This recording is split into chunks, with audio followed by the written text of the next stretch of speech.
Frank Bill, welcome to Suit Up the Podcast. Thanks. Honored to be here.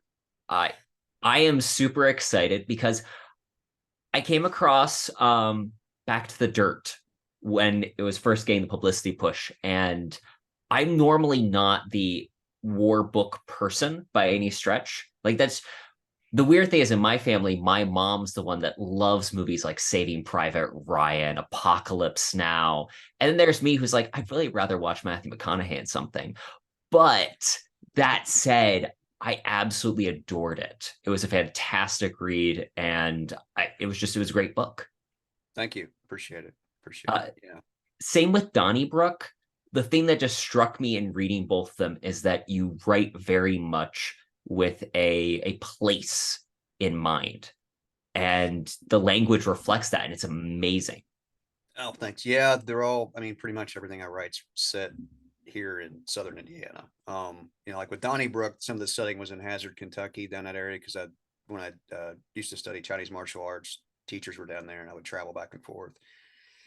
And then I always pull from myself, people I know, and in the surroundings and kind of turn it upside down. Like Fu in Donnybrook is actually John Ing, who was a Chinese martial arts teacher. He came from the Fukin temples, come over here and taught back in the 70s, taught one of the Olympic teams in China. And what I didn't understand then, I understand now, I wish I would have talked to him more was, he was basically escaping the feudal issues in China with communist rule, that type of Mhm. thing. That's part of the reason he probably came over here. But I'd studied with him and one of his senior students, Frank Sexton, but I'd studied martial arts since I was probably, let me think here, 11 years old. Oh, And wow. yeah, and when I was 18, I started studying traditional Chinese martial arts, and then left that teacher when I was 24. And my teacher had always talked about John Ing. At that time, he wasn't teaching openly like he used to. He had some issues and things and moved away from here. But he was a pharmacist, and he basically everything he learned at the temples he brought with him here, like bone setting, to set people's bones and things when they get broke, that type of thing. Mhm. But internal medicine, which meant when he come to America, he had to go to school. I mean, when he went to this guy's house, he's got like 20,000 degrees because he's went to college, all these different places to study Mhm. everything he already knew about, but he had a degree Yeah. for it. And he's the most down to earth guy I'd ever met. Him and of course his student Frank, and it's just all the knowledge he had. It was like unbelievable. But the downside of that was, I'm driving 3 hours once a week to go study with him for like 8 to 10 hours and then drive back home, review what I learned, and then get some sleep. But when I started getting into writing, I had to like make a choice between, am I going to keep doing this every week, or am I going to pursue writing? And that's kind of, I get, that's where my dedication comes from, or discipline, I guess you could say. And Mhm.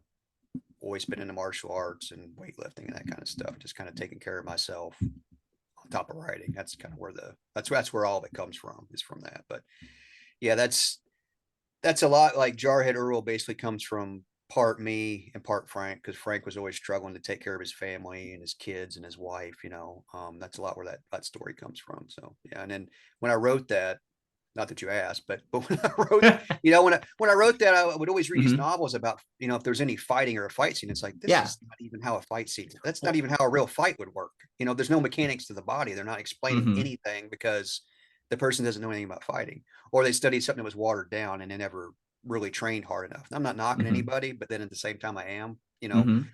And when I sit down and start writing, I'm like, here, this is real action. This is the way action would Mhm. play out. Plus, I'm a big fan of Chinese movies, Korean movies, foreign Yeah. films, because the action is nonstop. And there's no filter. Mhm. I always say how much I like foreign films better, because when it comes to America, it gets watered down and screwed up by the whole union thing. It just Mm. it's John Wick insurance. films then. Oh yeah, Over under. Jackie Chan. Originally because the insurance companies wouldn't cover him because he did his own stunts. Mhm. You look at something like Armor of God, where he broke his neck and then went back to finish the movie. I mean, and that guy, he studied the Peking Opera, which people don't understand what that is, but it's basically you're putting on these musicals to the Chinese Westerns, and don't think of Mhm. Westerns like Clint Eastwood, but their Western culture was different than ours. Their Western Yeah. times was filled with the feudal Mhm. times of Chinese weapons and martial Mhm. arts. It wasn't Mhm. gun battles with six shooters and sidearms of that caliber. But yeah, and when they went to that school, it was basically like going to like a temple, because they Mhm. they didn't learn just one discipline of martial arts. They learned all these disciplines of martial arts. So he knew all these different types of martial arts, on top of studying acting in with that. It was like a 12-hour, 16-hour day every day. It was like a brutal boot camp as a child. I mean, they were beat mercifully, but while they're being taught martial arts and how to be an actor or an actress, you know. So there's a really good film. It's based on that because he studied with Sammo Hung and what was the other guy's name? Yeon Bu. Yeah, Yeon Bu was the other guy. Because you had like Jackie Chan, who's like, if you went by body types, he's like this mesomorph, and then you had Sammo Hung, who's kind of chubby, you know, or fat, whatever you want to call him, but he could move better than me. And then you had Yeon Bu was built more like me. He's real like slender built, and they were like the three body types you would think of, you know, if you got into bodybuilding or something. But they were like brothers, you know, and they all studied, and they were each one of them was a little bit better at a different martial art, but they all kind of learned the same stuff. You know, it's but it's called Painted Faces, is the name of the movie. Painted it's Faces. a really, yeah, it's a really good movie because you get to see what they went through during that through their childhood. I mean, I don't know if you can still find it. I think I probably have it on VHS buried in a closet somewhere, but it's a great film. Great film. Well, I mean, that's one of the things that definitely stands out in, again, I've only read these two books so far, but you write with a very visceral nature. Yeah, that's never going to change. Which is great, but especially like the mechanics of the fight scenes. Like you legitimately, I don't know much about martial arts. I have friends that have been in karate for years, and so I know just the barest amount, but like you actually break down how the fight breaks down. And that's something that stands out compared to a lot of other writers that like, and then he got punched and then he went up and down. And that just, you know, it just devolves into chaos. Whereas in yours, there's a focus to what actually happens. It's technical. Yeah. It's yes. Technical. Well, we used to, you know, the things I studied Taekwondo as a kid. And then when I turned 18, I had found a traditional Chinese martial artist by accident. He worked at a building or lumber counter where I worked at Furrows, which was a lumber company. I worked a lumber yard. I was what they called a yard dog. We'd load lumber for people when they come out because the way they don't do it like that anymore, I guess. But you know, everything was outdoors, kind of enclosed like the old like barn, open type barns. Yeah, I've seen that at Menards. Right, and they would order anything from concrete to bricks to 2x6s, 2x4s. But you either had treated or untreated. They were in different areas. You also had sheetrock, which is drywall or drywall mud. You had all these things that, you know, they'd come out, builders would be picking up to build a house, and I would help load it. But he worked at the counter, and I had no idea. I thought all martial arts were the same. And he's like, well, I just basically approached him and said, you know, I heard you teach martial arts. And he's like, yeah. And he had a Chinese book and pushed it to me and showed it to me. And sorry about that. And that's okay. He said, this is what I teach. You know, he's like, if you want to learn, I teach at this park outdoors, show up at this day at this time. And I'm like, outdoors, this is kind of weird, you know, but it's no different than if you get into the older generation of Chinese, you know, they study in the morning, or they practice in the morning, Tai Chi, Hissing Yi, which are internal styles for health, but they can be used for fighting. Pakwa is another one. I showed up and I was like, wow, this is kind of cool. It was a lot because Taekwondo is more like 70% feet, 30% hands, depending on who you go to. It could be 80-20. But with Kung Fu, it's kind of like 50-50. And then I got to see people using their hands. And I'm like, wow, you know, more so than what I did. And then, you know, I ended up years later, I was training. I studied Western boxing. I trained for a while. I had a buddy who became a pro and had a pro career for a little bit. And then Muay Thai was a guy I met at a Thai boxing gym, and I went to his gym for about a year off and on and learned more about boxing, because a lot of the basics of when you learn to fight, you basically it's like a boxing, it's just like a boxing regimen, you know, because you do use a heavy bag, you do use a double end ball. Jump rope helps you cardiovascular, but also helps with footwork, you know, and running helps you with, you know, some people don't like to run because of their joints and things, where you can still walk now with a weighted vest, that kind of stuff. But, you know, I learned all the fundamentals, you know, all the fundamentals of any martial art is the basics are kicking, punching, stretching, you know, that's the basics, because you build those up in order to understand hand forms and things of that nature and weapons and all that. So you just break it all down. But yeah, very technical. It's your base. It has to be technical, because otherwise it doesn't, because it's same with, I'll compare it to the one thing I do know, which is lifting. Right. Like it's like a deadlift. Big three. Yeah. If you know, all of those are technical exercises. If you are once you start pushing the weight higher and higher, if Yep. you are off in your form, you are going to wreck yourself. Yep. And Exactly. fighting is similar, I assume, transpose, Oh yeah. that Yeah. you have to be technical. Otherwise, you will get yourself so hurt and so Uh, broken. yeah, you'll get wrecked real fast. And a real fight doesn't last more than 10 or 15 seconds. That's the whole Mhm. thing.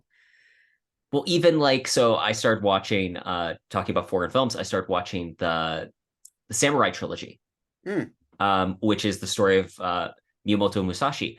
And those fights, like a samurai fight is not supposed to be this long drawn out affair. It's usually like two slashes and one guy's dead and one guy isn't. Yep. It is in a flash. Yep. It is. It is. It is. Those are great too, by the Oh, way. I've enjoyed it a lot. One of the first things that actually did stand out to me in Back to the Dirt is the fact that Miles is a weightlifter Yeah. and he's doing those technical lifts. And I'm like, this is the first time I've actually read someone describe a heavy squat or heavy Yeah. deadlift or heavy bench in precision. And I'm like, this has me just right there. I'm like, I bet Frank lifts. And sure enough, then we get to the end of the book and you have an afterword and you talk about your joy doing strength training. Yeah, because when I studied martial arts, that was always like a base for everybody. Even the karate school had a gym area that we would lift weights Mm-hmm. at. And of course, my age group, I'm 49. I grew up with Arnold Schwarzenegger, you know, being Mr. Olympia. I grew up with Rambo, Sylvester Mm-hmm. Stallone, and then Chuck Norris, and then of course later Bruce Lee. But I'd watch these kung fu movies thinking it's all the same when it's actually not. But it's still martial arts. But yeah, gosh, I lifted weights on and off from like age. I had the old concrete set when I was like 11 years old, and then whenever I got to be 18 and I started studying traditional Chinese martial arts, that guy he pushed us to lift weights. He's like, you're a smaller guy, you need strength for tendons and bones, and it's going to help you with everything else you learn here. Mm-hmm. The only thing he'd like us to do was run. Excuse me. But what we ended up having, we ended up getting a building. We ended up, we wasn't a commercial building. It was just an old concrete. It used to be an old firehouse, and my teacher knew another construction worker owned his own construction business. Said, "Hey, I'll just rent out the top to you for $50 a month." Oh, cool. And so we would train up there because there was only a handful of us. He didn't Yeah. charge us anything, and we just took money out of our pocket and we pay him every month to pay the other guy rent. But we had like something like 5 or 10,000 pounds of weights. We had several squat racks. It was Mm-hmm. stuff that we acquired throughout either getting Mm-hmm. used, or we had another guy we trained with who was a welder, and he would put stuff together. And we welded benches and all kinds of stuff, and picked up weights along the way. I think another guy worked at a place at a sporting goods store, and every now and then something would come on sale. We'd put our money together and buy more weights, dumbbells, that kind of thing. So I was always into weight training, and then ended up getting my own Olympic set. Years later, Mm-hmm. I think I've got 2 Olympic sets now, basically. So I'd have enough weight to deadlift and squat, and I'd have different racks and all that good stuff. But yeah, seriously, ever since probably age 35, I've been, strength training, more like Mm-hmm. powerlifting. Yeah. It's more or less what I do. And then I just do supplemental stuff on Tuesdays and Thursdays, which is mainly just dumbbell stuff, high reps, that kind of stuff. Mm-hmm. But yeah, Little yeah, hypertrophy. yeah. Well, I mean, at my age, the Mm-hmm. older you get, that's the most important thing, is able to stand up and sit down and carry Mm-hmm. your own. I try to tell Yep. that to everybody I talk to that's older. It's like, you should really lift weights or do some air squats or push-ups or Mm-hmm. pull-ups. I said, because the older you get, that's what usually gets people, and I never need help doing anything, and I don't like asking people for help, but that's why, I try to maintain that, so yeah. Mm-hmm. I had heard you mention in a previous interview that you had the Arnold Encyclopedia of Yes. exercises. I I was still have it. curious, do you have a favorite exercise from that book? Either the deadlift or clean, power clean, Mm-hmm. and press. Those are two of my favorite lifts. Squats are cool, but I love deadlifting. I don't know. Mm-hmm. I deadlift probably 2 or 3 days a week. So Deadlift, it works everything. it That's the does. thing I think is It just does. so much fun about it. Like a squat is great in terms of it does such great work for you, but Oh yeah. at the end of the day, a deadlift, what is more empowering than this is a heavy weight on the floor and I'm going to rip it up? It's a manly lift. It's kind of like a Yeah. power clean. Yeah. It's takes you everything you've got to pull that up Mm-hmm. and pick it from the ground. It's not like a bench press where your back is actually braced, and then Mm-hmm. as you learn in powerlifting, use your back muscles, your triceps. Same thing with a squat, you're getting to use the rest of your body to kind of brace yourself. But with a deadlift, there's no bracing other than blowing your belly out against the belt and keeping everything in your lower back, tight and firm, so you don't pull your back out, and it's up to you from there. Mm-hmm. Yeah, Absolutely. I am on point with you. Deadlift is my favorite exercise. So, see, good man, good man. Only quality people here on this podcast. Something that I also noted is that you're a runner, and at least as of one of the interviews I listened to, normally weight training and running are two different things most people don't do together. You're either one or the other. So I'm just curious, how did they cross over for you?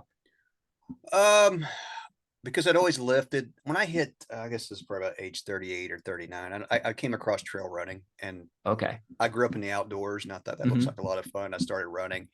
My other buddy that I started running with, which I don't run as much as I used to right now, just because of some family things. Every time I get something built up, I end up having to take away from because something will pop up with them medical wise. But anyway, it came across some of these 100-mile races, and I thought, man, that looks cool. How do you train for that? And we ended up, I've never done a 100-miler. I've done a 50-miler, a 50K. I've done some 15Ks. And I've got a local forestry about 15 minutes away from me. I could go down there and toss back either a 7.5-mile loop or go out and do a 3-mile out, 3-mile back, 6 miles. And just got into that. I mean, it's just something I think a lot, we get into the hydration vest and all that to keep your water, keeps, it just, how do you do that was my whole thing. Was I'm always into like the evolution of training. How do you better yourself as far as mind over matter, and just being able to push yourself to do those things. And the nutrition part of it, when you're out on the trail, some people use a high carbohydrate diet, some people don't. They use the fat and protein, and which the fat protein thing is basically you don't use any carbs till the race. It's so that you use less carbs when you're running. So you tap into the fat. Yeah. Because I had tried that diet both. Well, I actually went on any of the longer runs I've done. That's what I used, and it worked. I had no problems doing it. But yeah, it's a lot of fun more than anything. It can be an expensive habit too because of shoes. So like I haven't worn anything that's like a brand name like Nike or anything like that. Probably in 10 years. I pretty much either Ultra or is one of the running brands I use, and Hoka. I love Hoka shoes because they'll last you for 500-600 miles. They hold up forever. I've suddenly started hearing more about them, actually. Yeah, it's a good shoe, very good shoe. Yeah, the amount of miles you can get out of those is unbelievable. And if you just walk, you probably get 1,000 miles out of them. I mean, they just really hold up, and they not just hold up, but they also keep the arch for your foot. So yeah. I'd never understood the shoe thing until this last year the movie Air came out. And I was like, oh, now it's really good. I need to check it out. Yeah.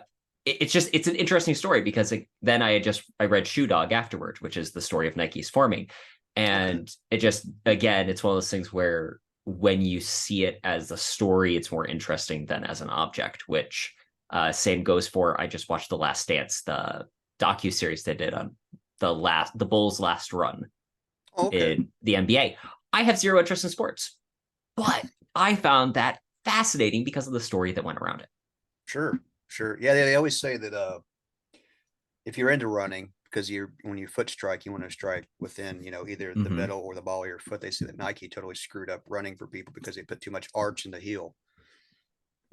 I mean, that's the thing on like the Ultra and Hoka. They have this either zero drop, but there's a drop in the heel, and they've it depends on which shoe you get. It has different drops, which helps you strike better on the ball of your foot. Yeah. Which again, because it's getting the technical, and once you start getting the technical, it goes better. Which I'm curious.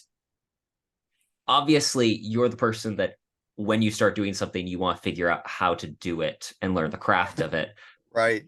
How did that transpose into the writing? Because you definitely had the discipline from all the work. Really, it really was. I studied some books on writing, which don't really tell you a whole lot. I mean, really, you got to understand a beginning, a middle, and an end, and really that you got to learn to grab people's attention. What I discovered from writing in my own work was that I had all this adventure and action coming at the end, and had to figure out how to work that into the beginning and split it up and spread it out, which is a lot of the way that I don't tend to write with a middle. But that, and I'm a big fan of Hunter S. Thompson and some of the things I'd read about in some of his interviews, that one of the ways he taught himself how to write was either by reading books and breaking them down and rereading them over and over, but also he would take his favorite writer like Hemingway and would type the entire book out that Hemingway had written and get the feel for the rhythm of how they would use sentences and tell a story. And if you read Hunter's first book, which was a big book of fiction, The Rum Diary, which it's fiction with nonfiction, that's basically how he taught himself how to write. And after you read anything after that, you can just basically see where he brings his own style in. But he has that flair of Hemingway, but he's got the way that Hunter uses words and descriptions, that Gonzo style is just something that people can't mimic. Learned a lot from him. But basically I would take certain books I really liked by like Chuck Palahniuk, Larry Brown. Jason Starr was another guy that I didn't know you could do that with fiction, because it was so dark and disturbing, but still really good. And just break down. I would take notes from chapters and sections and say, oh, well, here's something he's going to use later. He mentions it now, and then it pops up again later. And this is that connection that you need to make, that people don't see coming, those types of things. So, yeah. That's the one thing that I found interesting. I recently read a book on Ludwig van Beethoven. And it was interesting coming at it from a writer's perspective versus music. Sure. Musicians are literally playing other people's pieces over and over and over again. So they're absorbing that this is how it's done if they create their own. Writers don't often do that, but I can see like so much value in being able to take apart a piece. I had read some book that the writer made the suggestion of doing that with the first opening pages of The Great Gatsby. Right. And again, it's just that concept of write it yourself, figure out what is it in there that works, and do it a couple of times, and you start seeing the rhythm and the pieces and how it flows. Yeah, you get a feel for it. That's probably, I mean, if I describe myself, I write with a rhythm. That's how, whenever I go back to obsessively like edit something, it's a matter of getting that feel and that rhythm that moves, kind of like a song. It's kind of like a dance. You got to keep getting the routine over and over and make it. I try to get pieces to where you can interchange like a bottom paragraph and move it up here, and it's still going to make sense, but you hit something sooner than later, if that makes sense. Yeah. It makes get to the punch sooner instead of build up and then punch. Right. But you can move those pieces around anywhere, because you whittled them down to where they're just very finely honed sentences, I guess is the not to get too. Well, that's one of the things I really liked about your work, is that it is crafted so it is minimalist, in that there isn't extraneous dialogue. There isn't extraneous flowery descriptions. It's we're saying the perfect word the first time and writing that.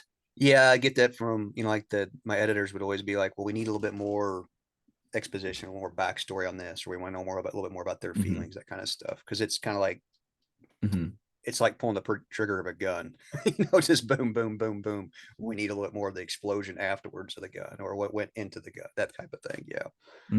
Yeah. Which personally, I prefer that notion, because that means there's not a whole lot of extra that you're just trimming constantly. Right. Rather put just a little bit more in there, fluff it just enough. Yeah, you get that. It probably comes a lot from reading like different types of pulp fiction type stuff. Like I'm a big fan of Jim Thompson. Loved a lot of his. He was kind of a writer. The things he was writing about was way ahead of his time. When you get into things like The Killer Inside of Me, who was writing about things like that back in his day? Just there's a real darkness to it. But I mean, he almost has a literary type sensibility to his writing. I mean, some of his books, I think he would sit down and just write and didn't even do any editing. He would just write it straight out, make sure it was clean, and send it off. It's like, wow, it's pretty amazing, really. I mean, because it seems like he puts a lot of time into his work. Not saying he didn't, but it just is, because sometimes he would put out like he could write 2 books, 3 books in a year. That's amazing. It's incredible.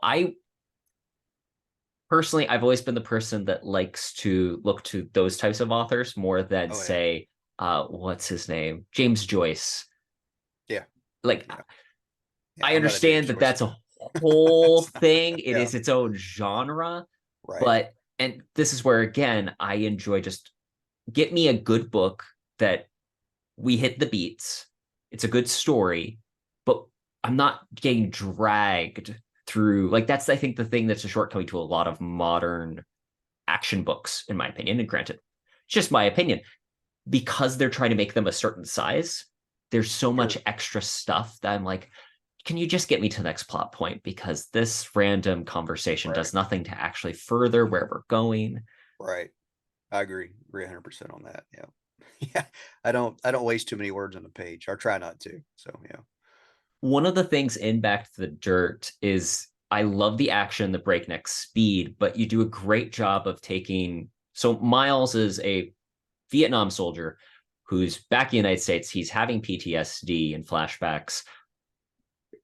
I think that there's a way this could have been written in which it feels very exploitative, that Right. word, but it doesn't. You really did a great job of keeping him as a sympathetic character. And even as dark as a lot of subject matter in the book is, I think it actually ends on a far more hopeful note than I expected as we were going through the story. What was it like navigating those channels? Well, a lot of it, well, most of it come from me sitting down talking to my dad and then my time in the factory, either things that happened to me or people there's so many stories you get for being in a factory and then hands-on Mm-hmm. experience. But I didn't want it to be exploitative. I wanted it to be, a lot of things my dad carried with him he never talked about till I was older. And really, there's still no understanding of the war and the time that they served over there because, as human beings, we all make friends with people. And it's kind of Mm-hmm. hard to make these connections with people that you trust and you have to trust. Well, I mean, you don't have to, but you should because that's part of your team. But, then to just, you can lose them in an instant, and then Mm-hmm. how do you come home and deal with that aftermath? Especially, there was things that my dad talked about when he come home that he didn't have the issues of being called a baby killer or anything like that. He didn't have, everybody was pretty accepted of him, which is kind of being part of a Midwestern environment, people Mm-hmm. are so judgmental. And you're around friends and family, that type of thing. Because he was actually even in the local newspaper, when he was over there because of that mine explosion he was involved in, and he was kind of looked at as a hero, and then he ended up was in another battle. He was in a battle every day, but there was another one called Operation Allenbrook that he was in where he saved another guy's life. Oh And wow. he hadn't talked to the guy for like 30 years. And then when he went back to try to get his Purple Heart, he had to reconnect with some of the people he served with that were also combat engineers, which are minesweepers. Mm-hmm. And he didn't know it. We have something called the Kentucky Derby, which I'm sure you know what that is. I do. We're only about 20 or 30 minutes from Louisville, and that's where I Oh, work. it's so cool. Well, the guy had been coming to the Derby every year, and when him and dad connected, because the guy was into horse racing, my dad's like, "You've Mm-hmm. been coming to Louisville, Kentucky all these years?" He's like, "Oh, yeah." He goes, I think he even owned a horse at one time. And he's like, "You only live like 20 or 30 minutes from me." He's like, "Oh, no shit." And he's like, "Yeah." It's like they could have connected a long time ago, but now they talk. Mm-hmm. But the first thing that guy said when he come to the house, I went over to meet him, was like, "Your dad's a hero." I'm like, "Huh?" And he's like, "Yeah." He's like, "He saved my life." He said, he pulled me in and kept on to me for like, I forget, it was like, neither one of them really know the exact time. On It's like something like 4 to 6 hours in a firefight, and dad's giving him Wow. water and everything, and he'd gotten burned up really Mm-hmm. bad and everything during the battle. And he said, "Yeah." He said, "Your dad kept me, kept me giving me water and taking care of me until we got reinforcements in." It's like, holy shit. Dad never even talked about it before. It's just one of those things.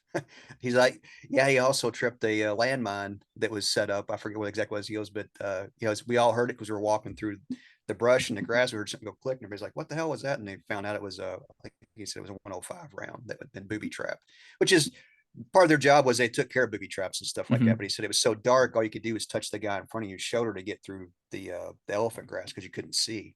And then whenever they came out of the area, then it was like an open up where a hospital and stuff was at. It was all bombed out. And then they ended up, next thing you know, they're getting beat down with gunfire, and they were pinned down for like, I think he said it's like 4 to 6 hours. Crazy. Yeah. Wow. But yeah, he ended up saving him. Just basically keeping him alive until somebody else got there to help him. But yeah. But yeah, the ending, not to get out there in left field, but yeah, the ending was kind of, it was an explanation of that, because even after you think about all the things you've been through, there's really no answer, because nobody really understands war. If you talk to my father, the whole reason he was over there was to help those people and fight against communism so that they could have freedom in a Mm-hmm. sense. But the sad part of that is not everybody knows what it takes to earn freedom. Mm-hmm. Or the sacrifice that it takes to get, to earn those types of things. But that's how he felt that's what they were trying to eliminate over those communism from the North. Whereas the other side of that is those people were just basic farmers, and they Mm-hmm. had they honestly had no idea. Some of those people that really did not care about the war, and they didn't Yeah. really understand what communism was. They just wanted to raise their families and farm. They didn't really understand Mm-hmm. what was going on because they were in between American soldiers and in between the North Vietnamese army, and they don't really get. They're like, communism, what the hell is that? We don't care about that. We just want to feed Mm-hmm. our families and farm the land. That's what we like doing. Some didn't understand the politics, what was going on. So, you know, Well, you hear those stories of like, especially in like say the boonies of Russia or whatever country it is, that right. there are these huge battles and catastrophes of changing of regimes, and they're just these farmers that are like, yeah, who's in charge now? And they think that Right. it's Yeah, they someone don't think that like nothing two about it. generations ago. Yeah. Yeah, because that's what my dad said. So he always looked at it as if kind of like the Civil War in the United Mm-hmm. States, that you had people didn't really care about one side or the other. They just wanted to live their lives, not really be bothered by all the politics of everything else that's going on. And that's kind of, he understood that even though you're going to do a search and destroy mission in somebody's village, that's their property, and you're trying to appease them, but you're also trying to appease the other side. But then you get as he's told me, it burns your ass whenever they lie to you and say, no, there's not been any the enemy's not been here. And then you find weapons caches and food caches. And it's kind of like, because these people are trying to kill us and take away your Mm-hmm. freedom, but you're not realizing it, and they don't care. They're stuck in the middle, because they're getting threatened by both sides. But yeah. Yeah. The other thing I want to bring up with that is you write, again, very much of a type of place, but you're Right. writing about place that most people don't touch on or write about. And as a Midwesterner, even though I live in Iowa instead of Indiana or Sure. Kentucky, I appreciate the fact that you are writing about a part of the United States that's frequently referred to as flyover. Right. Flyable country. Yeah. I, I mean, that's what I know. I mean, I'm around. There's some things in the book, like some of the conversations that are in the break room type area. Mm-hmm. When Edgar's like, "Is this what people really talk about?" I'm like, "Yeah, dude." I said, "People they bitch about politics because they don't care that here's what their tax dollars are getting wasted on. They're no longer getting Mm-hmm. wasted on them and their community. They're getting wasted on things that are going on someplace else that they don't give two shits about." Mm-hmm. And then the other thing is they talk about, they pay their taxes. They won't be left alone. They talk about basketball, college basketball or sports. That's what everybody wants to talk about. They don't care what's going on somewhere else. They just want to know where their money's going and it's being well spent, on them or their environment, that type of thing. He's like, oh, I'm like, you got to get out of the cubicle, dude, because that's, these are people that are ingrained into their job and the land and their home and their family. Mm-hmm. It's a completely different story, which, a lot of the book, what I try to express, I don't know if I do it, is that, these people are kind of forgotten about. Mm-hmm. It's an area that people don't think much about. It's kind of like in the Savage is kind of what you haven't read, but it's kind of a throwback to all the things we've lost, as far Okay. as to do things with our hands, Mm-hmm. live from the land, that type of thing. Mm-hmm. But there's this action adventure type part to it. But that's what a lot of it I pulled from, just from growing up on a farm and being out in the woods, building forts and hunting and fishing and all that kind of stuff. A lot of people don't get that anymore. If they are No. broken down the road, they don't even know how to change a tire. If the car even comes with a tire anymore, that's the other thing. Everybody just wants to call somebody to help them. Mm-hmm. There's not always going to be help there, when you're in a situation. So No, it's true. I've joked that even though I grew up on a farm and I understand a lot of like this is how the things work, I have sure. set up zombie apocalypse. I'm dead within probably a couple of hours, but that's Well, okay. I've accepted it. right, but that's just. I think if you have a common skill set, if you can change your tire, if you can fold your Mm-hmm. clothes, if you know how to do laundry and understand how to work a washer and a dryer, It's there's just certain things. shocking. A hammer. They give classes on Yes, that now. We took home ec, but I grew up in. that was I just a went. I part of it. had right. I helped my grandmother had a ringer Mm-hmm. washer, which is not Mm-hmm. nothing like a real washer now. You basically wash it in this big tub and then you Yeah. put it through a ringer or through Uh-huh. That's the thing. Just Yeah, it would yeah, smash it out the just laundry. brings out the water. And then you Yeah. had, when you were done with the water, you had to empty you empty everything out into these big 10-gallon Hmm. buckets and dump them. I mean, it was completely different. Well, you're from a farm, it's just completely different mindset, and It taking care of the is livestock, all that kind of stuff. shocking. Yeah. When people, so prior to this podcast, I did a podcast called The Intellectual Agrarian, where I would Okay. interview various farmers from around the country and Oh, about what they really? do and why. It was really fun. But one of the things I always found fascinating is that just the awareness of when I'd have people that are just like, they buy food, they don't raise it, listen to the Right. show, just, oh, so that's how that works. I'm like, I Yeah. forget to just take it for granted. I know where eggs come from. Yeah. Yeah. I know what cows eat. I know Yeah. how the four stomachs work. Like, Right. it's just, it's amazing how it's easy to take such things for granted. And I'd heard you mention in a previous interview, I think on Starlight, with Okay. Brian, Yeah. that your editor had asked, what does it mean that he's as tall as a tractor tire? And Yeah. having spent a great deal of time around tractor tires, I'm like, I got that reference immediately. I thought it was Right. great. Because, well, whenever I was writing, I like to think of things when you describe something and make comparisons that people haven't heard before, but it's reflective to me and where I come from. Hmm. And, the rear of a tractor tire it's a median age too. It's that Hmm. age group can be from 8 to 12 years old, basically, depending on their growth spurt. And it's kind of like, what does this mean? And I like being a smartass, so I just basically found a clipping of a picture of a tractor and how big the tires are in the back as compared to the front. And I put that into the editing bubble on the side. And I'm like, this is what I mean. It's the height comparison. Oh, I get it now. Yeah, it's no biggie, because the cool thing about editing is they learn from me and I learn from them. Now, Hmm. granted, at 2 o'clock in the morning when I'm doing edits and I get a question like, I'm like, what the hell? Where's this guy from? I mean, no, but they understand. And I was just trying to Hmm. make there was even another comparison in there about the coloring of uh, a uh, a Walker Hound, because some of them they're white, brown, and black. Hmm. And I had mentioned the comparison between a Walker and something else as far as the coloring. He's like, "Is there something wrong with the dog?" I'm like, "No, dude." I sent him a picture. I'm like, "This is the coloring of the dog. This is what I'm referring to." And it's like, "Oh, okay, I got you now." It's like, "It's no cool. That's what we're here Hmm. for. We're here to learn something." So yeah. But it's the stuff like that that makes it more rich, and it makes it more, it gives that level of belief that Sure. Yeah. for a person like me, that if I did not know that you have this background, if this is what doesn't work for people that don't have the experience Right. or the environment and try writing about it, Sure. Yeah. and it just comes off as fake. I was reading Character by Robert McKee. Great book, but in it he made the very specific point of characters need to talk like they're actually from the place, Sure. and that those contextual cues build out the world so well, and that's something that you do in your writing, and I greatly appreciate it. So No, thanks. I appreciate that. Yeah. Yeah, like when I wrote, gosh, when I wrote The Ravage with Norman Reedus, that was one of mhm, the things, gosh, because I was writing about South America. There's a character who goes to South America. I had to do a ton of research. And some of the parts he's speaking English, the editor's like, well, only like 20% of the people in South America speak English. I said, well, it's pretty simple. As a kid, the character spent his summers in California with his mhm, aunts and uncles, and he picked English up. I said, or the truck driver did. I can't remember how I did it. And I think it was the truck driver. That's what it was, because the guy's hitchhike, and he's like, "Oh, okay, well that solves that problem really easily." I said, "Well, yeah, there's always that cross, but you do mhm, want. What I'm saying is, you do want that element of realism in it, because I mhm. tried to get as much as I could about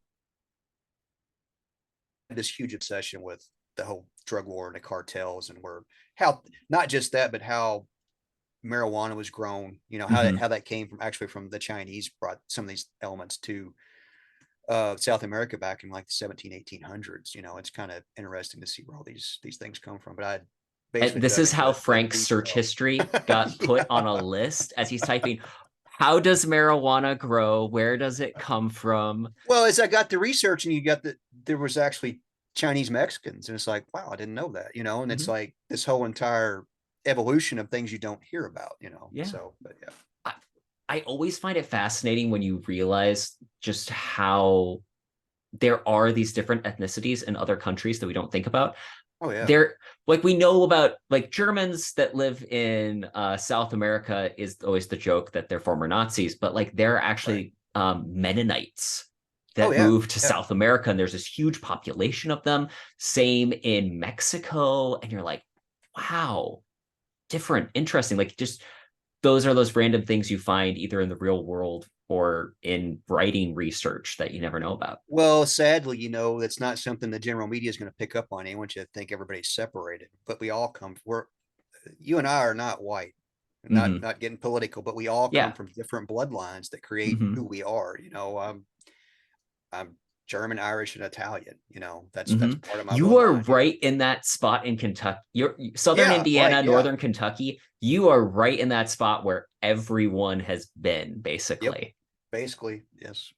Have you ever You got that done right. the 23andMe or the I've never done any of Ancestry.com? that because I always hate to give any of my information to other people. But I do have somebody when I was a kid researched the entire Bill family, and I've got an Oh, cool. entire book that traces back all the way from coming over here and setting up shop in things called New Salisbury, Indiana, up Okay. north, and how everything branched out. And then my grandfather moved to Pennsylvania when he married my grandmother, and that's where my dad's actually from Pennsylvania. My dad had Okay. two brothers, and he worked at the steel mills up there. And then when he Hmm. passed away, my grandmother moved back here with my dad and my uncle.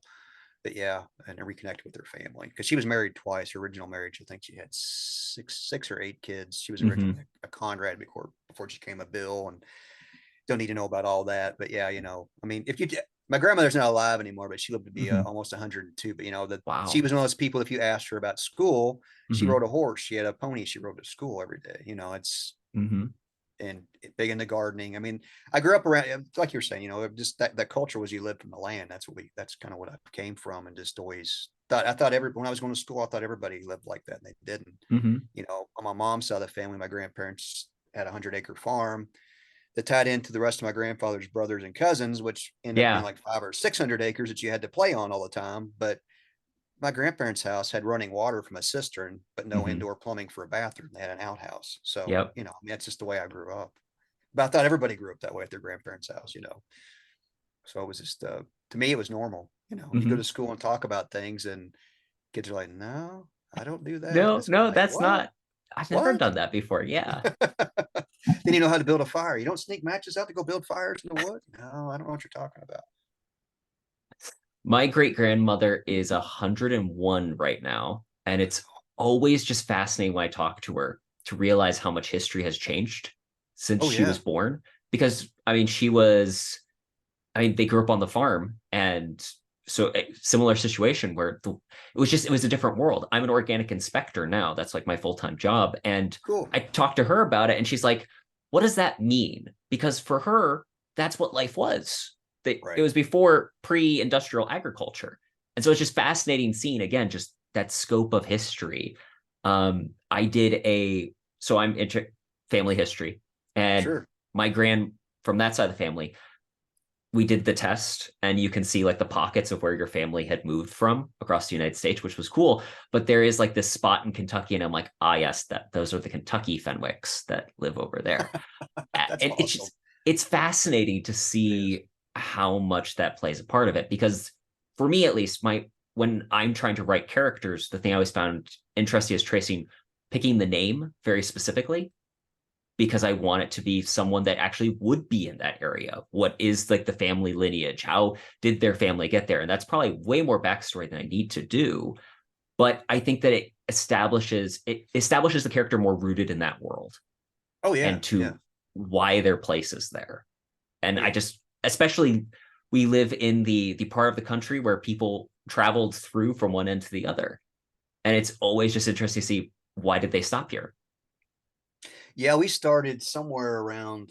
It depends on which version of because a lot of the history come from different family members that the guy had written Mm-hmm. down and trying to go back through the courthouse and all these records and things. Somewhere on the East Coast, migrating either from Georgia to the Carolinas through the Virginia down in Kentucky and getting into Indiana. And there was all these different wars with Indians trying to settle property. I Mm-hmm. mean, there was some pretty interesting stories depending on who you heard it from, which is kind of Mm-hmm. neat to read. But the only thing I couldn't pinpoint is was the last name Bill a real name or is that something got An wrote off? assumed, yeah. Yeah, I never could place that. I mean, even as I go through records and things, it just Hmm. the last name Bill just pops up.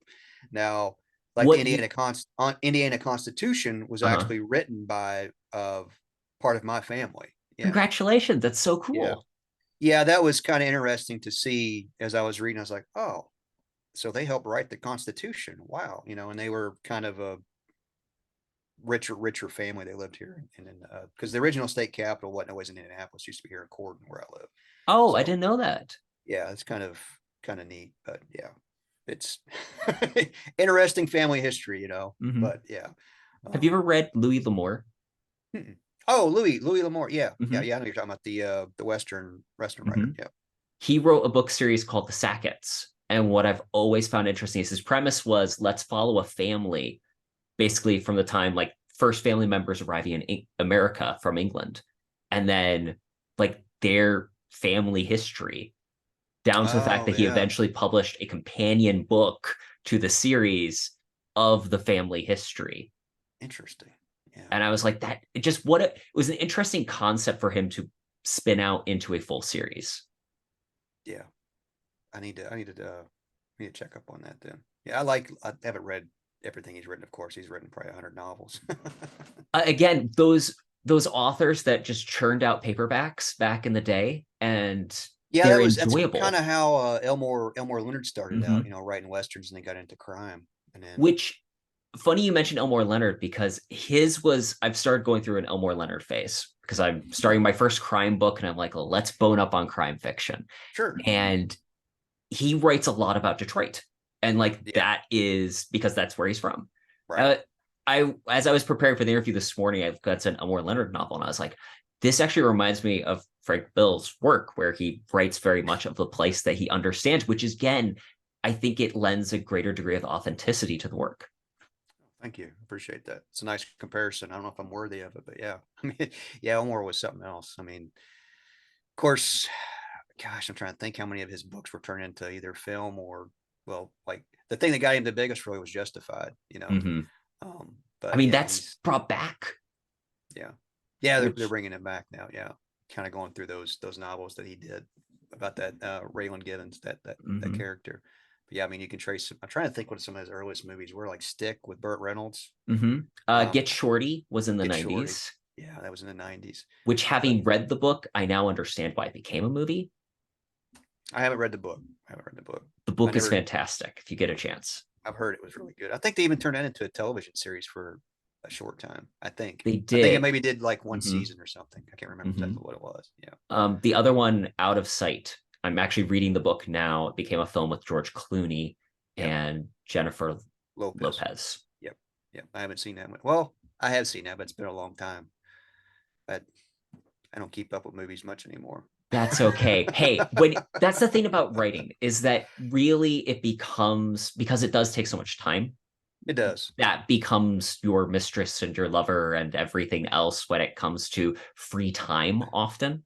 The last thing that I've probably watched and I was playing catch up on was Mr. In Between. I just finally watched it. It was 3 seasons. How is it? I've never heard of it before. Can you? Excellent. It used to be on FX and it's Uh-huh. on Hulu now. My wife and I, since we have commercial free or whatever, pay for Hmm. that. We end up sitting and watching it in like 2 days. It's only 3 seasons. Some people complained about the ending, but I thought the ending was perfect. I mean, Hmm. it's check it out. It's a damn good Okay. series. I definitely do that. The guy who wrote it, created it, and produced it actually stars in it. He was a taxi Oh, cab driver and he wrote it himself. And he turned it into a short film like 8 years before it became a TV series, and it took him 8 years to get it off the ground. okay. But I haven't watched the short film, but yeah, it's really really good. I have jotted it down because I'm always looking for that is fun to come across stuff like that. So like I knew the word Letterkenny, not Letterkenny. I from watching Letterkenny, I heard about Donnybrook Oh, because okay. they'll use that phrase. We're gonna have a Donnybrook, and Yeah, well, it's just a cool thing because again, apparently Letterkenny is like the most Irish place in Canada. Like it's an okay. actual place, but the show was created because it's basically three friends, kind of like It's Always Sunny in Philadelphia. Three friends started doing sketches and then turned it into a show. Oh, okay. And it's That's always cool interesting. to just hear about how these guys have the idea and shepherd it into a production. Okay, cool. I Yeah. want to ask about your writing routine. What does your writing routine look like? Um, just Give me a story. Do you have one? Uh, root. Well, I write all the time. I'm always carrying either my notebook. I've got a leather bound journal I carry with me, and Oh, awesome. it's constantly full of. I always have a everyday to do list. I've been doing a It's to like do the list. Grail diary in Yeah, I Last keep it. Crusade. Right. I've always kept a journal since I was probably 18. That was something I picked up from. I actually did it before martial arts, but I can remember I think I told somebody else this recently. Was I remembered when they had introduced the 7 habits of highly effective people at our Hmm. factory when it was really big with Covey, and we sit down to do all these exercises and things. And I'm like, I already do all this. I already set. I'm like, I already write a to-do list every day of things I Hmm. want to get accomplished, goals, all that type of stuff, and then also just doing morning routine. It's more like a morning routine because I do the same Hmm. thing whether I'm working or not. Is I wake up, I steep a cup of green tea. I use Hmm. some cold water on my head for about 60 minutes just to wake myself up. And if I have any aches or Hmm. pains or a headache, it gets rid of it. Cold water on my face for about 30 or 60 seconds rather than the cold shower. I don't have time to just jump in the shower. It's easier for me to do my head. But then I go back, drink my tea. By the time all that's done, it's been about 30 or 40 minutes, and then I'll have my first cup of coffee. I usually have 1 cup of coffee and my vitamins or whatever. And then I'll sit down and I'll either do some breath work, some stretching, and I'll write for about 5 minutes. If I have something I've been thinking about when I've been sleeping, whatever it is, or just a phrase of this is going to be a shit day and build off of that. It's anything, or something. Maybe I had a crazy dream or something that happened the day before. And then if I either exercise, I got to take care of my mom. I check on her, do stuff with my wife, chores around the house. This is if I'm off. If I'm not off, I lift weights and then go for a walk with my dog and then get ready for work or go for a run and then get ready for work. I'm at work all night. I usually schedule in some in between doing my job at work. I'll read a little bit of a book and do some Hmm. writing there also. Um, but if I'm off work, I spend the majority of my evening after I'm exercising stuff around the house around 6, 7 o'clock. I sit down with my wife and watch a little bit of TV, which Hmm. I have a hard time finding to watch on TV. There's too much. They've anything newer. They've tied too much like woke politics and stuff, and I can't hardly Yeah. stomach it. And my wife's always like, "What's wrong?" I'm like, "I can't handle this shit." I'm not. This is not. I see between the lines what's going on Yeah. here. I say, Well, let's watch I'm sure something as a different. writer, it hurts. Well, as a writer, I'm constantly breaking things down Yeah. too, because I understand how they layer things, and it's like Hmm. I don't even care about the politics so much as the writing sucks. And Yes. I'm like, this is horrible writing. It's not even good. Hmm. It's not even believable. But Hmm. anyway, then I'll go around somewhere around 11 or 12 o'clock. I'll sit down on my computer, probably read for an hour, sometimes 2 hours, depending on how good whatever it is I'm reading is. And then I'll start writing till 6, 7 o'clock in the morning, lay down and get back up around 12:30 and start my day over again. But I'm constantly taking notes and writing, depending on where I'm at. So yeah, definitely. I'd heard you make a comment in another interview about your journaling process that you actually will note what's the conflict of the day. Sure, And sure. I just thought that was an interesting exercise because really so much of writing is here's the conflict and then how Well, do it's characters work around even it. without you realizing it when you get up. Sometimes you think you're gonna have a good day and something Hmm. screws everything up that you can't get accomplished what you're gonna do, but you still try to get it accomplished, because I like to exercise first thing when I get up. Hmm. Sometimes something happens and I can't, and I'll end up regardless of what happens, I'm gonna lift weights. That's Hmm. why I've pretty much went to 5 days a week of lifting weights. Awesome. If it's 8 o'clock at night, I'll be out in my garage gym lifting weights, whether it's 20 or 30 minutes, I'm going to get it. I'm going to get it done and get it in, because that's the other thing is that's good mental health wise, Hmm. exercise is very important.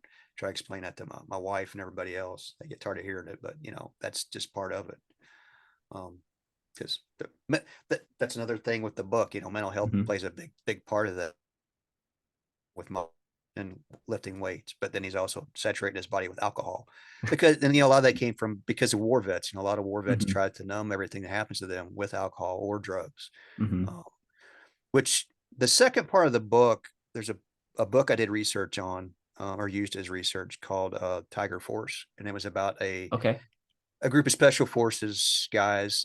It won the Pulitzer Prize, but the guys went back to research war crimes on this special forces group, and then basically what the Vietnam War became a war of numbers towards the end, if you even Hmm. want to call it an end.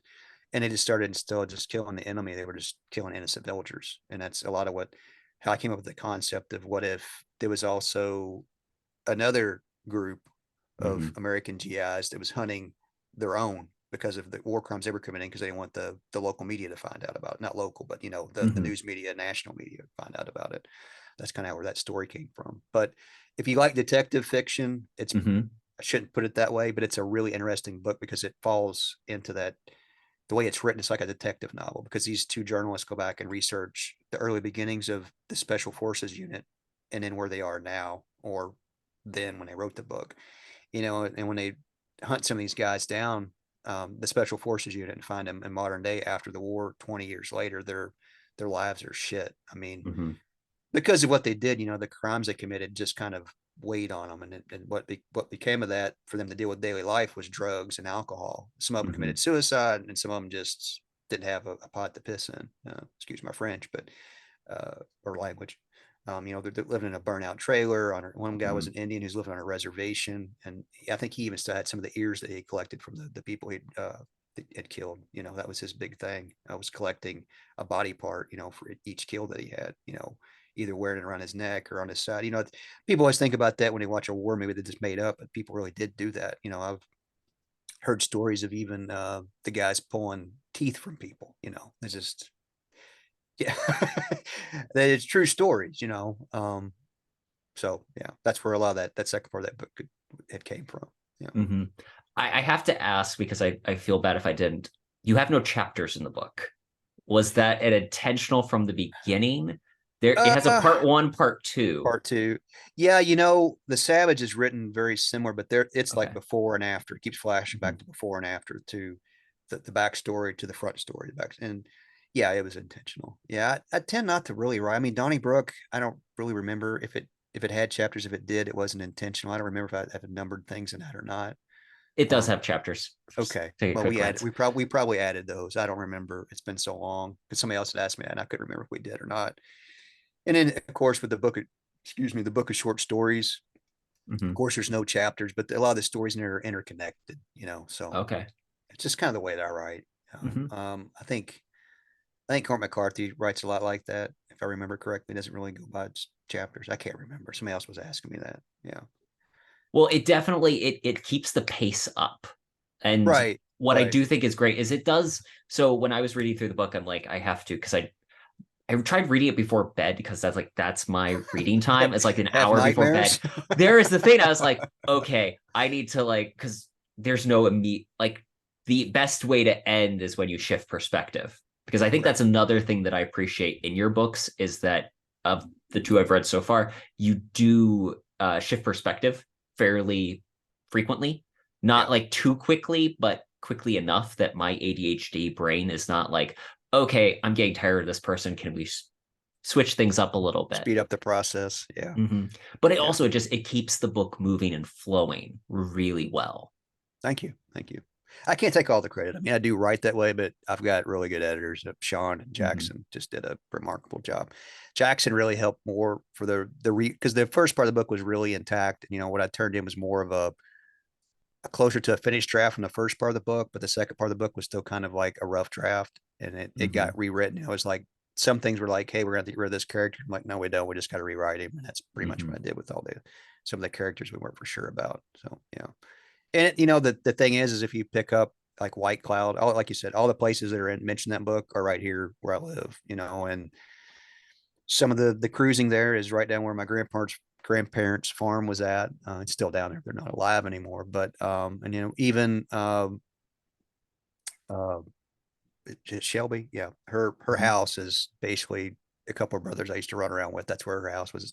A real person lived there, and they lived in a dead end home, and it's all real places. So yeah. So what that means is in the future we're gonna have the Frank Bill tour guide book. You definitely could. Yeah, you could have that. That's what I told my wife. I said, because we had, not to get cryptic, like we filled all of our stuff out from when we passed away, how we want to be buried and all that stuff. I said, I want to be put Uh-huh. in a tomb. So just go visit my tomb, and you can find out where all the things where we're outlived. If you were going to do a Frank Bill, want to Uh-huh. know more about the writer's history and where he was from and where everything took place, Hmm. it's all right here in Southern Indiana. Yeah. I Yeah. think that that's really awesome. A tourism type thing. Yeah, well again, it so I was just reading a book on the history of Sherlock Holmes, Okay. and he's obviously one of the most recognizable characters in all fiction. Oh yeah, So much so definitely. that people believe he's real.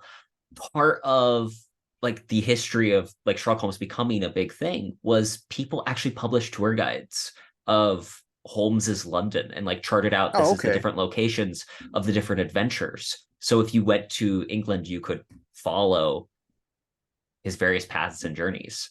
And I was like, That's pretty awesome. what a great idea. But that's because again, if you're writing to true places, you could Yeah. do that. Plus, I mean, like I've wrote about a bar in Omaha for my upcoming book, and I was like, come on, guys, we need to go on an adventure. We are going to go do some actual research here at this place. And I mean, I had a great time with my friends. Whether or not that part of the book is good or not, we'll find out.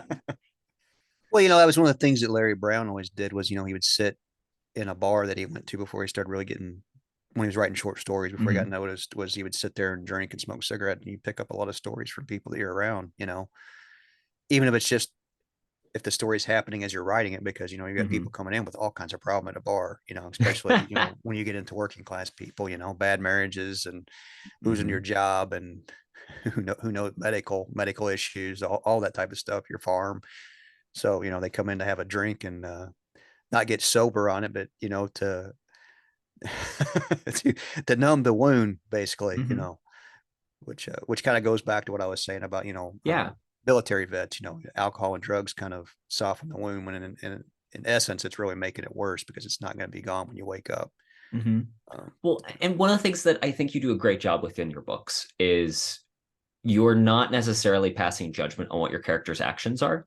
no, no, And that I think works so well because essentially the characters are there and they're forced to make decisions and yeah, they make decisions. And that's part of what I really like is that it shows characters taking action instead of, well, this is my situation. You may not agree with how they're choosing to take action, but I was reminded reading a book called The Secrets of Story by Matt Bird. We just had him on podcast recently. And in his book, he talks about how we like heroes we identify with are smart and resourceful. Even if we don't agree with what they're doing, we'll identify with them because they're resourceful and they're smart, they're clever, and they're trying to do things. Your characters do that. Even if we don't agree with their actions, right. they're resourceful, they're making decisions, they're taking action. And that's why, like, I probably wouldn't get along very well with Miles, but I enjoyed being with him in the journey. You would enjoy it. Y'all could get a fifth of whiskey or a case of Miller and drop some acid and go out and have a good time. Yeah, yeah, you'd enjoy that. Which that Frank, that that actually comes from me too, because I did a lot of LSD when I was younger, so I had to tie all that in there. I think in the original draft was I had done a bunch of research on the CIA and how they had used LSD to mm-hmm. coax people to get confessions, and Yeah. I went back and we wrote all that out. So it was research that didn't pay off in the tail end, but I ended up rewriting it and still keeping everything intact. So when you do research like that, do you save the information and the version that you kind of had going somewhere else to potentially reuse it later on? Well, it's boxed up somewhere. Yeah, basically everything that I write, I'll put in a box and then I'm done with it. Mm-hmm. It'll be pictures, notes, note cards, because I always keep a journal for everything I write on. I'm actually still keeping a journal for Back to the Dirt because I've got some stuff that's related to that I'm working on nonfiction wise. So, but yeah, Okay. yeah, I've got a 30 page nonfiction essay that I've been working on. Now I'm trying to whittle it down to keep, it's pretty close, I think. We'll find out. I don't know. We'll see where it gets picked up at. But yeah, it started off as basically 10 or 12 pages of me. I researched the mine explosion that my dad was involved in when they were sweeping the road, delivering a convoy of goods from one hill to the next. And then the Mm-hmm. explosion happened, who all was involved. And he had the persistent ringing in his ears from that time period on up to Mm. now. And how he had to Ooh. retrace getting his Purple Heart is how it started out. But what I started to realize was there was a bunch of trauma that he dealt with or that he never dealt with. And as I was growing up, my mother came from an abusive father, so she had this trauma, and it created this argument between my parents all the time when they were married, and I'm growing up Mm-hmm. around it, which creates trauma to me. Yeah. But I overcome it in a Mm-hmm. sense. But then I noticed that as I'm reading through my dad's medical records, that he has to do these evaluations and psychiatries and all this other stuff in order to get his Purple Heart. I'm like, well, he suffers from these different anxiety and anger and all these other things. I'm kind of like, I suffer from some of that, but is it hereditary? Am I just an asshole? So then I started kind of retracing my childhood, and that's what I started to write about. Was there was a lot of trauma throughout my childhood, and then the Mm-hmm. explosion I dealt with, and pretty much at the factory, because that's in the book. That's a real Mm-hmm. thing that happened. And I had like 8 weeks I was off work, and went through like 12 weeks of psychotherapy, counseling type stuff. But Wow. I'd forgot all about it. It's like back in 2002. And I'm thinking, well, maybe that's kind of an after effect, maybe, and I just kind of retraced all that, put it all together, and wrote an essay on trauma, and how it all kind Mm-hmm. of ties together. And then eventually my dad gets his Purple Heart. But, trauma is one of those things that people it's in the book, but it's something Mm-hmm. that some people don't realize what the after effects of it are, or what it does to you. Mm-hmm. I think a lot of, like, with myself, is that from studying martial arts, and I think it has a lot to do with discipline and exercise. Yes. That's how I've Mm-hmm. always dealt with things. And if Mm-hmm. I don't, I know that if I don't get a workout in, I'm going to be a real prick. So, Yeah. 100% uh, understand that. but the thing is after that explosion, they had put me on, I think it was Zoloft. I think I was on Zoloft for like 12 weeks. Mm-hmm. That's when I first started. I've been writing for about 2 years, and nothing was published or anything like that. But you talk about I was like a cadaver walking around. I was brain dead, and I Ugh. didn't want to take it anymore. And then Mm-hmm.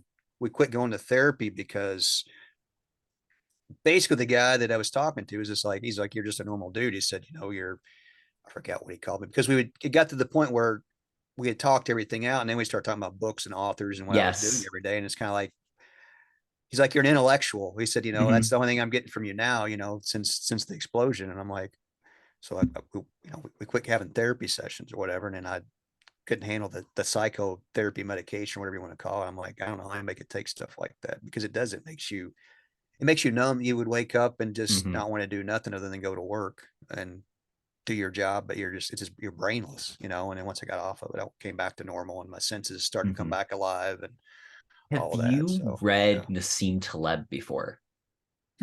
I've heard that name. He wrote The Black Swan, not the one Oh, that I was the know. movie Okay, with yeah, I've heard the what's her movie. face. It's a book about basically he predicted the financial crisis would occur before it happened Oh, in 2008. Um, didn't they write a movie about that? they did so called The Big Short.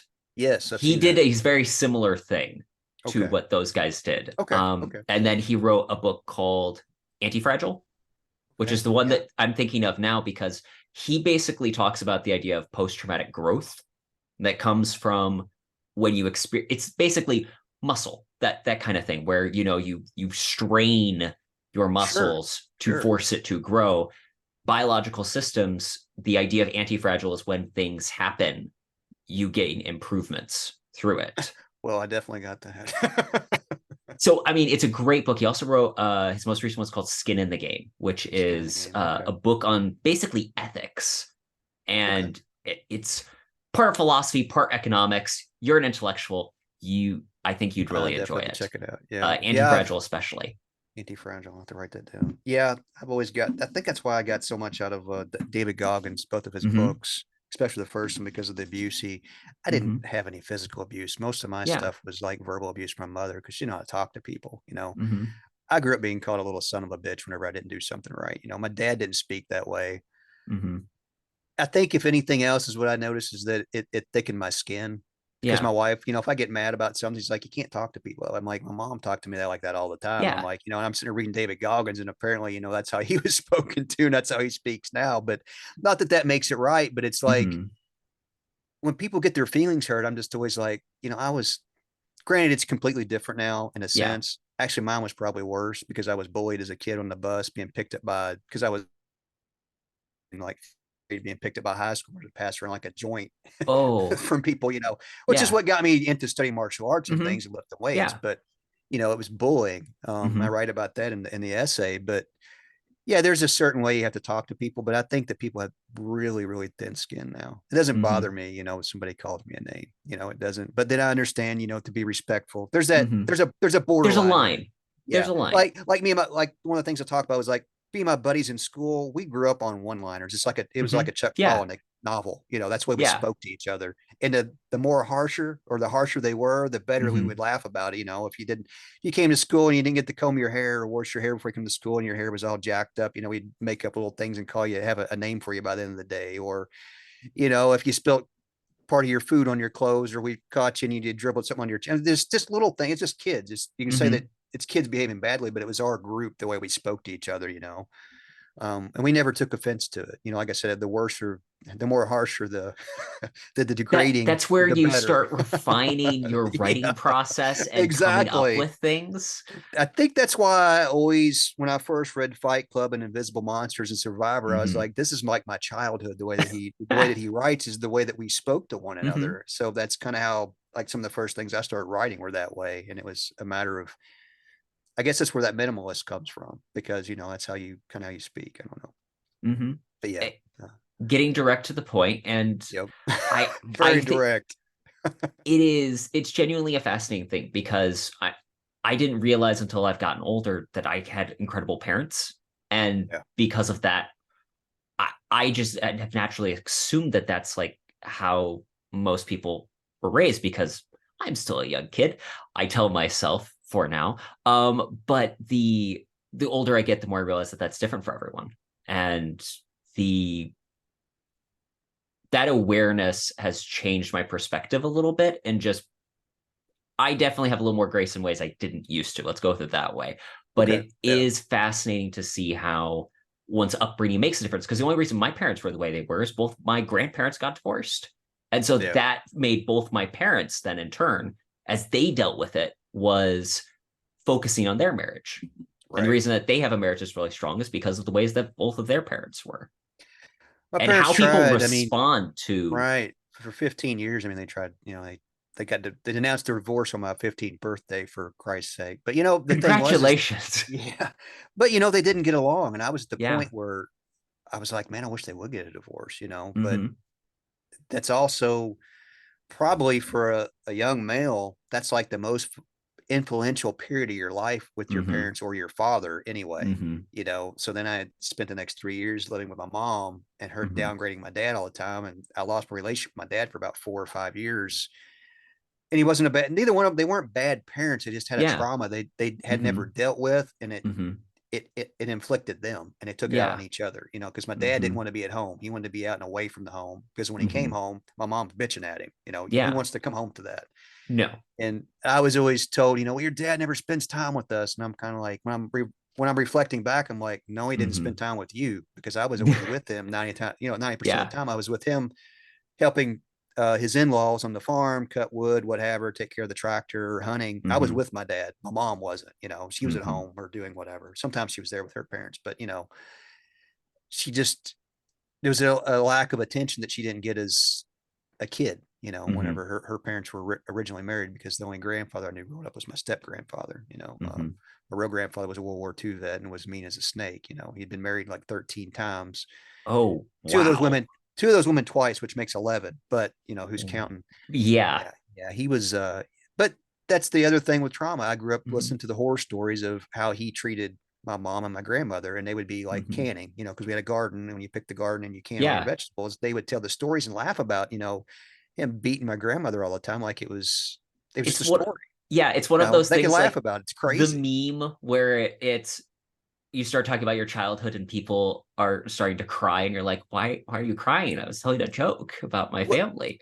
simple story on the first book of short stories, because it's very violent, action packed. And in Donnybrook, I did some book touring. I was in San Diego.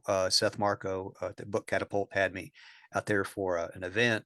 And it was a lady who pulled me aside after the event, because she'd read the first book and now I bought the new book. She's like, can I speak with you? And I'm like, yeah. She's like, were you molested or beaten as a child? And I'm like, no, why? She's like, well, your stories are so graphic. And I'm like, so it's just stories I grew up Hmm. around. I said, you know, I said, explain my mom, my grandmother telling stories and the things I was, you know, going to Hmm. the VFW, American Legion Hall with my dad and being around war vets and that kind of thing. She's like, puts her hand on my shoulder. Says, oh, okay, okay, I understand now. I'm like, why would you think that I was beat or molested? I'm like, I said, that's just the way it was, the culture I grew up in. I said, it was just those were the stories I grew up around. But there was also great stories. You know, my step Hmm. grandfather would come home from work and he was a huge raccoon hunter. You know, he Hmm. trained and raised dogs. He would come home after eating and feeding all of his dogs. He would sit down in his rocking chair and decide on what hunter he was going to call that he hunted with and raised dogs and hunted with. And he would call and they would sit there and talk about some of the dogs they were raising about another dog they'd heard about. Because my step grandfather was a very renowned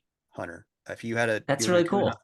if you wanted the coon hunt, this is the guy Uh-huh. you got a hold of. If you wanted a dog, this is the guy you got a hold of. If you were going to train the dog, this is the guy you got a hold of. Because he did dog shows where you would actually show the dog or hunt the dog or do both. Oh, But anyway, cool. and he would call and they would sit there and talk about some of the hunts they'd recently done, talk about a hunt they maybe want to do together, a new bloodline they were talking about maybe creating, between a male and a female, or that bitch with that stud, that kind of thing.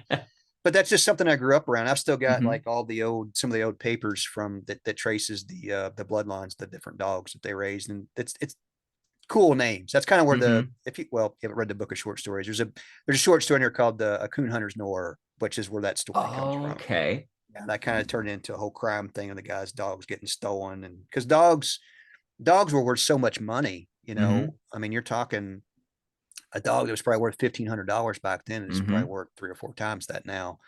Um, and I've got a lot of the old pictures from where they would coon hunt and they would sell the pelts. Hmm. That's how they took care of their, that was Christmas money, for a farmer, but I've got pictures of like hundreds of pelts that are where they put them up on the side of a barn or the side of the house and take a picture with them and their dogs, that kind of thing. But yeah, but that's storytelling time that I never thought about when I was younger. I wish I'd wrote all that stuff down because my grandfather was like, he had the voice of Johnny Cash, and he would sing at church, and that's Hmm. how he sounded. He just had a really Hmm. good country sounding voice. Yeah. But hearing him tell stories was golly. My cousin can imitate him great, and it's just like it brings a tear to your eye. It's like damn, because he talks about like when you get a dog, you raise the ears, you clip the ears, sometimes you bob the tail, and you do some other things, and give them because he gave them all their shots there. He never Hmm. really ever took them to the vet. He had all his own medications he gave them for parvo and everything. But yeah, he was something else. That was his thing. He did probably made D's and C's in high school, but he was straight A's out on the hunting, on the hunting track. So out in the Hmm. woods, which is the weirdest sport there is because you take your dogs out to 1,000 acres of property, let your dogs loose, and you just walk around and wait for you to hear the dog tree a coon, and you go find where the dog's at. Hope he didn't run out in the road somewhere chasing a coon and Hmm. get run over because that has happened. But there's the old stories of tying your dogs to the back bumper and coming Hmm. home and forgetting about it. They've done that. They lost some dogs that way. They'd come home and be like, "Hey, did you put Elbow back in the truck in his box?" No, I thought you did. They go back there and there's the poor dog's leash with his collar still on it with blood all over it. Oh. Yeah. Or he comes home with a dog because you let him, a Hmm. lot of times you want to get the coon out of the tree. You want the dog to actually fight with the coon a little bit because it lets him build that fury and get that Yeah. scent. And it gets the actualization for the next hunt. They get their ears torn up. Sometimes he'd Hmm. have an ear torn off. You bring it home with him and sew it back on. I mean, I'm not lying. My grandmother's not alive, but my aunt could tell you, yeah, he'd tell my grandmother her name was on. He goes, "Hey, go get the needle and thread. We need to sew the dog's ear back on." Elbow Hmm. got his ear torn off. I mean, I mean, is it really that crazy compared to dressing in red suits and following a foxhound on a horse? I don't think so. well, he even had the old school. My cousin still has it. He had the old school record player that you turn, had the Uh-huh. big speaker Yep. thing on it, and he had little 45s with different animals and how they sounded. You could take it out in the field Oh. to help Hmm. call the animal for a rabbit, a fox, a coon, a possum, a squirrel, and you'd sit there and turn it. It'd make that sound to try and call those animals out of the woods. Yeah, it was an old school way of doing things. Yeah, I just don't know how much money that thing's worth, but yeah, my cousin, he ended up getting that. Yeah. That's amazing. Frank, this has been an amazing conversation. Hey, thanks. Where can Appreciate it. people go to learn more about you and your work? You can go to McMillan. You can just type in Back to the Dirt or Frank Miller at McMillan. I still Hmm. have an FSG Originals a website, but it only goes to the Savage. Hmm. They have never. I don't know what they're doing with all that. But you can find me on Instagram. You can find me on. I got back on Twitter that I gotten off of for 3 years, and I'm on Facebook. You Hmm. can message me on there. Let me know who you are if you're reading my work or anything. Because a lot of times you get people and you're like, I don't want my account getting hacked. you Yeah. know, but yeah, I'm a pretty approachable person. So yeah. And I will link all of that in the show notes. People should be sure to check out all of your books. I have Back to the Dirt and Donnybrook, which I'm holding up for the people watching this on the Thank you. YouTubes. Thank you. And I am looking forward to reading more of your work Thank because you. I really it's appreciate it. phenomenal. Thank you. Thank you. I appreciate it. Frank, thanks for joining us on the show. Appreciate it. Thanks. And here's where I'll cut it for the interview.